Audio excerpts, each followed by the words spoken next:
Hello everyone, আজকে আমি আবার বের হয়ে গেছি গাইস। তো আমার প্রতিবারই বের হতে ভালোই লাগে। তো আজকে একটা কাজ ছিল, আমার না সুমন ভাইয়ের ছিল, আমারও ছিল।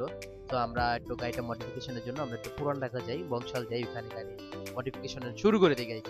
শুরু করে বলতে সিম্পলের মতো একটু গর্জিয়াস চেষ্টা করি। দেন বসে একটু আড্ডা দিচ্ছিলাম, গল্প করতেছিলাম, যেহেতু দোকান থেকে বের হতেই পারি না, বের হয়ে গেলাম। এরপরে আমি কিছু স্টিকারও দেখে গাইছি, স্টিকারও দেখে যে কোনটা পছন্দ বা কি আশেপাশে কোনটা ভালো লাগে বসে বসে ডিসকাস করতেছিলাম। দেন আবার শপের স্টিকার গুলো দেখতেছিলাম যে কোনটা লাগাইলে ভালো হয়। দেন আবার এই আমরা আমার নামাজের সময় যে গাইতাম, যেখানেই থাকে যতই প্রোগ্রামে যাই করি না কেন, আগে নামাজটা পড়ার চেষ্টা করি। কারণ ভাই ও উপরে গেলে তো বুঝে নিত। আর যাই হোক, পরে নামাজ টামাজ শেষ করে দেন আমার আমরা গাড়ি কাজও শেষ। এর মধ্যে আমি আবার কি করি যে গাড়িটা নিয়ে বের হয়ে যাই। বের হওয়ার পরে পুরান ঢাকা আসছি, ক্ষুধাও লাগছিল লাঞ্চ টাইম, তো ভাবলাম যে এখান থেকে লাঞ্চটা শেষ করে না, পুরান ঢাকা আসছি, পুরান ঢাকার খাবার না খেলে কি গাইস হয়, আপনারা তো বুঝেনি। ওয়াও, পরে একটা চাপ টাপ নিয়ে ভরপুর খাওয়া দাওয়া করে দেন আমরা চলে যাই। এটা জাহাঙ্গীরনগর বিশ্ববিদ্যালয়, এখানে গেট খোলা ছিল। আমি পুশ করে ঢুকে যাই। আমাকে ধরছিল অনেকজনে, বললাম যে ভিজিটর, ওকে দেখতে আসছি।